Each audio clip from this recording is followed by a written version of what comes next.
Assalamualaikum warahmatullahi wabarakatuh. Sahabat Curhat Hukum, selamat bertemu dengan saya, Ismail Marzuki dalam YouTube channel Curhat Hukum Ismail Marzuki.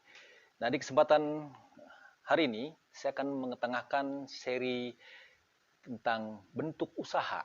Ya, jadi, ada beberapa bentuk usaha yang kita kenal, dan pada pertemuan kali ini, materi yang akan saya sampaikan adalah tentang persekutuan komanditer atau Komanditer Vennootschap.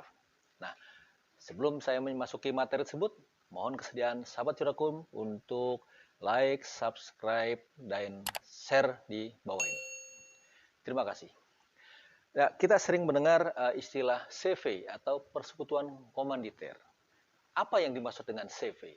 Maka yang dimaksud dengan CV atau persekutuan komanditer yaitu perseroan yang terbentuk dengan cara meminjamkan uang atau disebut juga perseroan komanditer didirikan antara seseorang atau antara beberapa orang.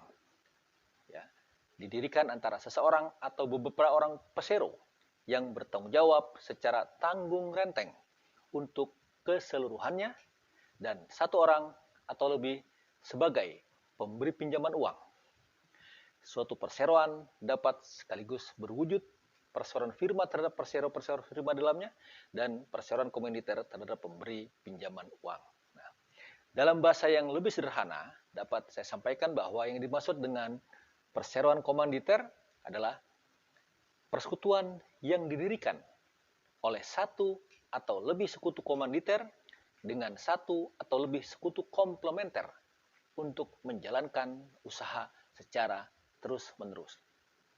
Jadi, sahabat Curhat Hukum, di dalam CV atau perseroan komanditer ini ada dua unsur yang tidak dapat dipisahkan. Yang pertama yang kita sebut sekutu komplementer. Ya. Apa itu sekutu komplementer?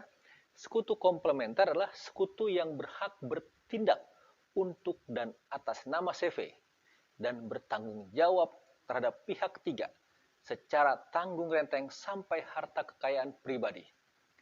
Sekutu yang kedua adalah sekutu atau persero komanditer. Nah, persero komanditer ini tidak boleh melakukan tindakan pengurusan atau bekerja dalam perusahaan perseroan CV tersebut, walaupun berdasarkan pemberian kuasa sekalipun. Ya, persero komanditer tidak memikul kerugian lebih daripada jumlah uang yang telah dimasukkannya dalam perseroan atau yang harus dimasukkannya tanpa diwajibkan untuk mengembalikan keuntungan yang telah dinikmatinya. Ya, jadi kalau kita analogikan, persero komanditer ini mirip dengan pemegang saham di perseroan terbatas. Ya, tanggung jawabnya hanya sebatas uang yang dimasukkan dalam CV.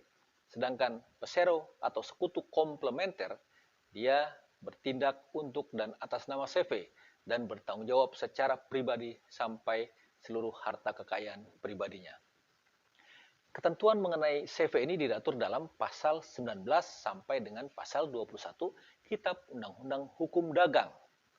Selain itu ada juga di Peraturan Menteri Hukum dan Hak Asasi Manusia RI nomor 17 tahun 2018 tentang pendaftaran persekutuan komanditer, persekutuan firma, dan persekutuan perdata. Sahabat Curhat Hukum, CV ini tidak termasuk dalam kriteria badan hukum. Karena apa? Karena terdapat syarat-syarat sebagai badan hukum yang tidak terdapat pada CV, yaitu dalam CV terdapat sekutu komplementer atau persero komplementer yang tanggung jawabnya sampai dengan harta kekayaan pribadi.